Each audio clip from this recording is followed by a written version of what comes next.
मार्ग सत्य और जीवन हूँ मैं। यीशु मसीह ने सबसे कहा, आजा आज उसके चरणों में, बाहें पसारे वो है खड़ा। अनंत जीवन देगा वही, और किसी में उधार नहीं।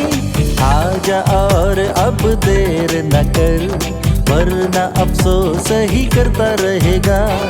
आजा और अब देर न कर, वरना अफसोस ही करता रहेगा।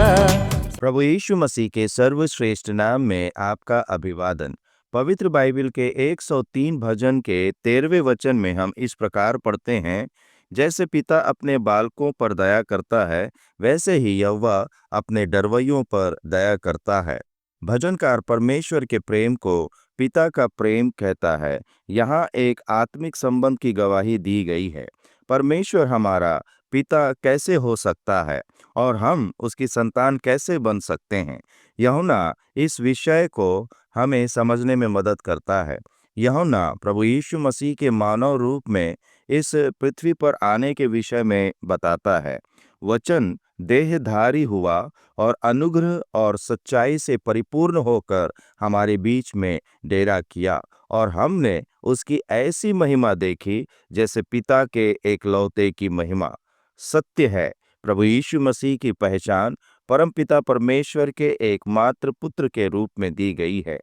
पृथ्वी पर आने का कारण बताते हुए प्रभु यीशु ने कहा कि वह इस संसार में खोए हुओं को खोजने और बचाने के लिए आए हैं।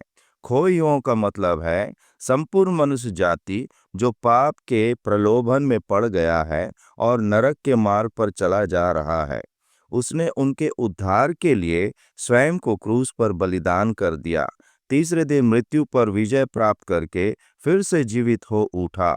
यूहन्ना यीशु मसीह के मृतकों में से जीवित होने के बारे में इस प्रकार लिखता है, परंतु जितनों ने उसे ग्रहण किया, उसने उन्हें परमेश्वर की संतान होने का अधिकार दिया, अर्थात उन्हें जो उसके नाम पर विश्वास रखते हैं। वे न तो लहू से, न शरीर की इच्छा से, न मनुष्य की इच्छा से, परंतु परमेश्वर से उत्पन्न हुए हैं। हाँ, सचमुच में परमेश्वर की संतान बनना इतना आसान है। आप भी परमेश्वर के पुत्र प्रभु यीशु मसीह को एक उद्धारकर्ता के रूप में स्वीकार क्यों नहीं करते और परमेश्वर की संतान क्यों नहीं बनते? ऐसा ही करने के लिए परमेश्वर आपकी सहायता करे। सारी दुनिया तू हासिल कर ले, ऐसे जीवन में आनंद नहीं। अपने प्राण की तू हानि उठाए, उसमें कुछ भी लाभ नहीं।